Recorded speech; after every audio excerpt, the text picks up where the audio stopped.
Bueno, hoy hablaremos de los impuestos. Parece mentira, etcétera. Bien. Hablaremos un poco de la historia, sentido histórico, cómo ha modificado la civilización, cómo han influido las guerras, las pestes, incluso las historias de mujeres, cuántas veces se han aumentado los impuestos para poder solventar un regalo demasiado oneroso de una favorita real. Bueno, de todo esto no hablaremos. Daremos 4 o 5 ejemplos de cómo se cobraban los impuestos en determinada época y en determinado lugar. Bueno, el primer ejemplo así tomado al azar es el Egipto de los Ptolomeos. Ese era en realidad un Egipto griego, porque los Ptolomeos eran descendientes de Alejandro de Macedonia, mejor dicho, de los generales de Alejandro de Macedonia. No eran egipcios, eran griegos. Pero a estos reyes solo les importaba acrecentar la reserva real, qué sé yo, para emprender conquistas o para pagar sus lujos, etcétera. No existía el concepto del impuesto como ingresando al erario público. Pero tampoco existía el erario público. Lo que existía era la propiedad del rey. El rey, lo que ahora son tierras fiscales, le pertenecían al rey. Y lo que hoy es el presupuesto público era el presupuesto del rey, que era el dueño de todo, ¿no? Y el rey lo destinaba a fines públicos en la medida en que esos fines públicos contribuían a sostenerlo. Es decir, los Ptolomeos no estaban interesados en mejorar la vida de sus súbditos, pero sí en sostener su dinastía y sostenerse como nación también, ¿no? Para poder justamente seguir cobrando tributos. El rey pagaba entonces su ejército. ¿Qué importa si lo pagaba como suyo o como ejército de la nación? Él necesitaba pagar ese ejército. Bueno, pero los Ptolomeos eran de lo peor. En Persia también agarraban las rutas de la seda y parece que nada alcanzaba a saciar la voracidad de aquellos reyes.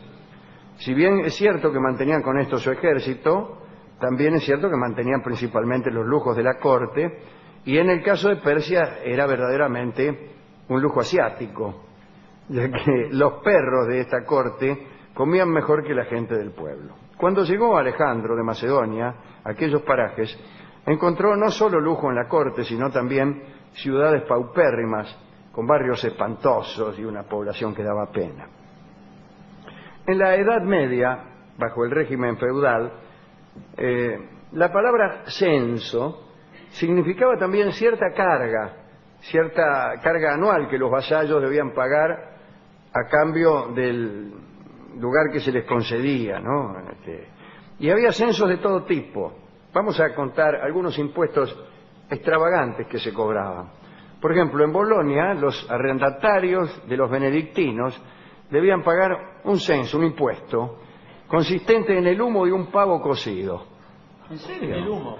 El humo solamente. Era un impuesto muy barato, pero simbólico. Entonces se acercaban al señor, o en todo caso a los benedictinos, destapaban en su presencia el pavo, de manera que pudiera escaparse el humito que el pavo despedía, ¿no? Y luego se retiraban con el pavo intacto. O sea, lo único que cobraba el señor feudal era el humito, la olfateada. Que olfateaban el pavo y después se iban. Los vasallos del castellano de Tour-Chavon estaban obligados a ofrecerle todos los meses a este castellano un canario atado con un piolín a una carreta que debía estar arrastrada por 4 bueyes, pero lo que le ofrecían era el canario, gana de jorobar nada más. Era muy común también tener que pagar con gallinas, ahí ya tenía otro sentido, ¿no? Porque la gallina es un bien, mientras que el humo de un pavo no lo es. Los anteriores eran impuestos que servían para denotar el poder que se tenía.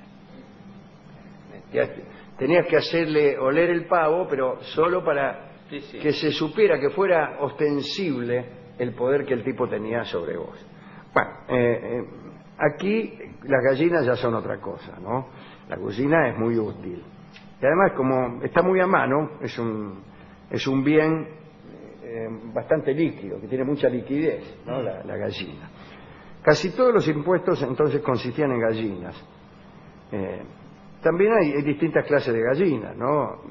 O de impuestos gallináceos, de cuerpo, de hogar, de humo, de carnaval. La gallina de cuerpo era aquella cuya pluma servía para hacer colchones, y cada vez que el rey se alojaba en los pueblos franceses por los que pasaba, los vasallos del lugar tenían la obligación de proporcionarle almohadas y colchones, y por consiguiente gallinas. Y entonces, discúlpeme, pero una pluma de gallina, me he tragado. Ahí, meta gallina desplumada. Era notorio el paso del rey por un castillo, porque los patios estaban llenos de gallinas de los campesinos, entregadas para hacer colchones y almohadones.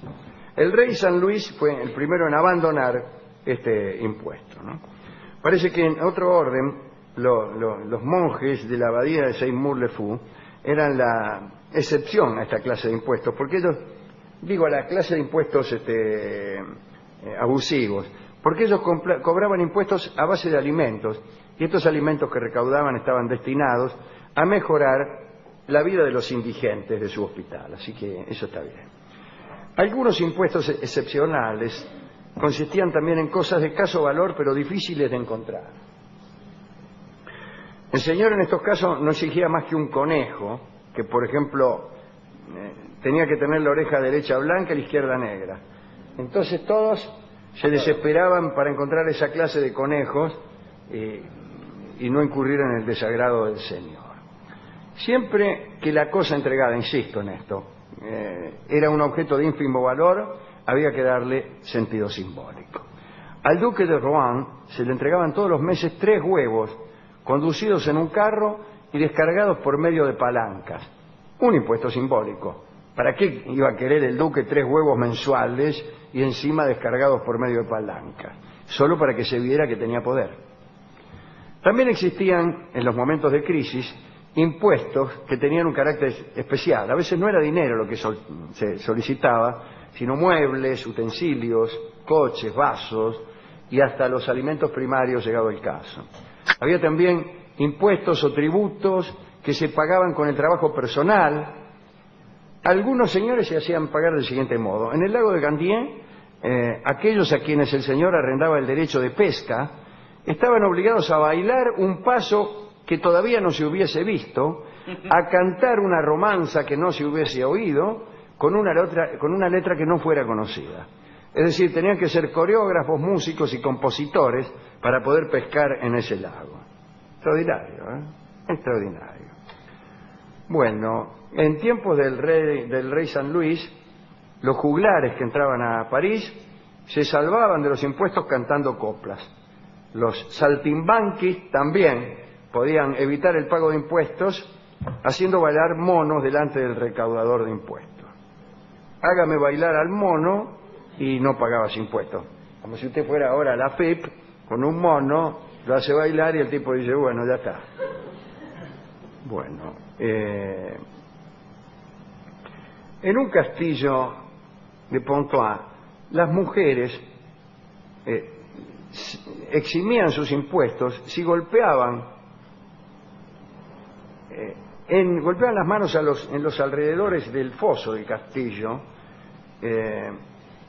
y los golpes eran para espantar a las ranas que no dejaban dormir al señor de Mantelou. Según el historiador, los castillos estaban rodeados de agua, que naturalmente esas agüitas se llenaban de batracios, que eran una raza indestructible, que cantaban toda la noche y no dejaban apolillar a los moradores del castillo. Bueno, había también impuestos de sal. Felipe de Valois, Felipe el Largo, el primero de los Valois, estableció un impuesto sobre la sal. Era Felipe V, me parece. Y fue llamado irónicamente el rey de la ley sálica. Claro, ¿por qué? Porque en realidad ley sálica quería decir que solo los hombres podían ser reyes, tal como ocurría entre los sálicos. Y la ley sálica es la que se aplica en aquellos países donde no hay reinas, como por ejemplo en Francia. Y casualmente Felipe V de Valois el trono, accedió al trono de Francia con una sucesión bastante tormentosa. Él era sobrino de Felipe IV, el Hermoso, aquel que fue maldito por Jacques de Molay, el de los Templarios, ¿no? Bueno, murió Felipe el Hermoso. El hijo de Felipe el Hermoso, Luis X, murió también. Algunos dicen que envenenado por unas garrapiñadas que le habían preparado sus enemigos. Otros dicen, clásica muerte de reyes, que había jugado a la pelota y que había tomado un vaso de agua fría. Eso lo creo más, porque si tomas agua fría y estás agitado te morís. Pero se murió. Después el otro hermano, que se llamaba Carlos, murió también. Y quedó este sobrino, pero se murió bárbaro, porque algunos decían que no le correspondía al sobrino, que era hijo de un hermano de Felipe el Hermoso, también llamado Carlos, sino a la hija de Felipe el Hermoso, que se llamaba Isabel y que casualmente estaba casada con el rey Eduardo III de Inglaterra. Ah, era ella. Pero, fíjense cómo es la cosa. La hija de Felipe el Hermoso vive. Se habían muerto todos los hijos de Felipe, pero la hija vivía. Y algunos decían, no le toca a la hija, le toca a un varón. Entonces, ya no a un hijo de Felipe, sino a un hijo de Carlos, su hermano. Ya cambiaba la cosa. Gran discusión. Finalmente se deciden por la ley sálica, es decir, aquella que impide o que establece claramente que solo los hombres pueden ser reyes. Se llama ley sálica porque los salios eran los que utilizaban esta ley. Pero también Felipe V establece un impuesto sobre la sal. Y entonces a esa ley de impuesto sobre la sal le pusieron también, le decían los franceses para jorobar, la ley sálica. Bueno, el Parlamento de París, sigo con los impuestos, ¿no? Discúlpeme esta digresión sobre Felipe. Murió mal Felipe, murió de una peste, medio leproso, una porquería. Respecto de la sal, el Parlamento de París estaba autorizado para recibir de los mercaderes de sal la sal necesaria para su consumo. Y eran también los tipos que vendían sal, eran en Francia los que enterraban a los reyes. Tenían ese privilegio. Cuando se moría un rey, lo enterraban los vendedores de sal. Decían que los reyes tenían el cuerpo salado. Todas tradiciones totalmente irracionales, pero así era eso. El honor de enterrar a los reyes les correspondía a los transportistas de sal. También existían en París impuestos pagados en vino. Las religiosas de Santa Genoveva, que es la patrona de París, ¿no? Jambier, estaban obligadas a obsequiarle a las autoridades todas las bebidas que producían. Así que el tributo fue abolido porque se escabeaban como locos todos. Bien. En las antiguas costumbres universitarias, los alumnos le pagaban al rector y a los profesores con guantes, birretes, panes de azúcar, pero principalmente pastelitos. Hasta el siglo XVII existió un impuesto de derecho de examen que conservó el nombre de pastilaria por los pastelitos que habían sido el origen de aquel impuesto, ¿no? Bueno, los recaudadores de impuestos siempre fueron despreciados. San Mateo, uno de los discípulos de Cristo, sufrió. Subió también, podría haber dicho, en media hora más duraba la charla. Subió un día al Gólgota y se encontró con personas que lo despreciaron muchísimo. Lo despreciaban porque él era recaudador de impuestos. Y siglos más tarde, mientras Cervantes lamentaba su fracaso como militar, y quizá pensaba en las hazañas de Don Quijote, era odiado por sus vecinos porque Cervantes también era cobrador de impuestos. El Quijote fue escrito por un cobrador de impuestos. Dice Borges, refiriéndose a esta parte de la vida de Cervantes: sospechándose indigno de otra suerte, como aquella en el mar, este soldado a sórdidos oficios resignado. Nuestro amigo Luis XIV, el Rey Sol, creó en Francia el diezmo. es natural, como su nombre indica, consistía en un diego, el 10% de todo el reino. Se ve que era un rey absolutista por cobrar el 10% a la gente, es poquísimo, ¿no? Bueno, en Gran Bretaña estaba la ley del timbre. A mí siempre me hizo gracia esa ley. Yo cuando era chico me creía que era una ley que imponía penas espantosas para los tipos que tocaban timbre y salían rajados. No, señor. Es lo más lógico. Cuando vos te dicen, ¿sabés lo que es la ley del timbre? Y vos no estudiaste, y bueno, era una ley que condenaba a prisión a los tipos que hacían sonar los timbres de las casas para luego darse a la fuga. No, no era eso, sin embargo. Dice, eran estampillas que establecían impuestos a los diarios, a los folletos, los mazos de baraja, que siempre tienen, como sabe cualquiera que haya escolaseado, y todo eso. El impuesto incluía también, en el caso de Inglaterra, a los norteamericanos que todavía estaban bajo el dominio inglés. Esto irritó muchísimo a los colonos, que se sublevaron, y en el puerto de Boston una multitud enardecida arrojó, como bien sabemos, al agua el té grabado con impuestos. Fue el famoso episodio del tecito de Boston, inmediatamente anterior al comienzo de la guerra de los colonos contra la metrópoli. Escribió acerca de los impuestos Benjamin Franklin: solo hay dos cosas en la vida de un hombre que son inevitables: la muerte y el vencimiento de los impuestos. Pagamos derechos por una declaración de nacimiento y por una fe de vida, si nos examinamos o si tomamos un diploma. Pagamos a sí mismos si alquilamos, si vendemos, si damos, prestamos o hipotecamos. Bueno, todo eso decía Benjamin Franklin y listo. Se quejaba de los impuestos. Es muy norteamericano quejarse de los impuestos, porque es muy liberal el no cobrar impuestos, o cobrar pocos impuestos, dejar que las cosas se arreglen conforme al mercado. Algún día explicaremos por qué esto no es posible, y hoy en día en los Estados Unidos se cobran impuestos altísimos. Bueno, muy bien. Bueno, en una época, en los años 60, muchos artistas se radicaban en Estados Unidos por el tema impositivo. Claro. En Europa les cobraban un montón de impuestos, en Estados Unidos no. Hoy en día en todo el mundo se cobran altísimos impuestos. Bien. Cada vez que vemos una película de Robin Hood, siempre aparecen los cobradores de impuestos, y aparece el impuesto como injusto, ¿no? Y entonces el director de cine, un evasor probablemente, hace que el público sienta simpatía por el evasor fiscal. Pero el evasor fiscal no siempre es Robin Hood, ni siempre son campesinos pobres. Así que esa es la cosa, ¿no? Bien. Pero es gracioso. Caen los tipos, los esbirros del rey Juan sin tierra, a cobrar impuestos, y le sacan toda la cosecha al tipo, y le sacan todo lo que tiene. Después viene Robin Hood y todo así. Pero yo quería llamar la atención sobre este asunto.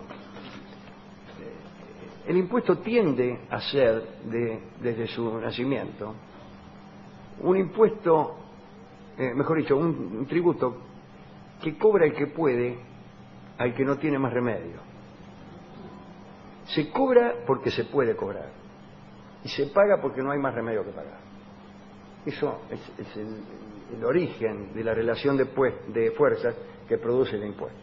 Cuando aparece el Estado, y cuando aparece la idea de que el impuesto, entre otros miles de usos, podría destinarse a fomentar el bienestar general, ahí me parece que estamos ante un avance sustantivo.